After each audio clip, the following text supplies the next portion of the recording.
আল্লাহ, বাতাস যে হারে বাড়ছে, আজ কি মাথা গোজার ঠাইটুকু থাকবে নাকি? তাড়াতাড়ি নেমে এসো গো, আকাশের অবস্থা খুব খারাপ, যে কোনো সময় একটা বিপদ হতে পারে। ঘরে এক ফোঁটা তেলও নাই।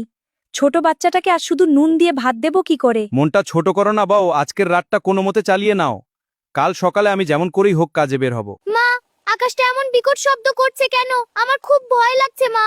ভয় নেই রে বাপ, আল্লাহ আছে তো। আয় আমার গায়ের সাথে লেপটে থাক, কিছু হবে না। বউ, ওদিকের ফুটোটা দিয়ে তো সব ভিজে যাচ্ছে, তাড়াতাড়ি ওই ডেকচিটা ওখানে ধরো। ধরেছি তো, কিন্তু এত পানি কি এই ছোট ছোট থালা বাসনে ধরবে? সব তো ভেসে গেল। বাবা, আমাদের ঘরের বাতিটা নিভে গেল কেন? আমরা কি সারা রাত এভাবে অন্ধকারে থাকবো? অন্ধকার তো কি হয়েছে বাবা, আমরা তো সবাই একসাথে আছি। এই আধারের পরেই কিন্তু সুন্দর সকাল আসবে ইনশাআল্লাহ।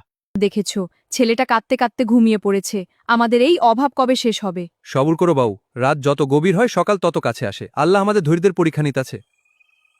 আমি কাজে বের হলাম, সাবধানে থেকো সবাই। আমরা তোমার জন্য ভালো রান্নার জোগাড় করে রাখবো আজ।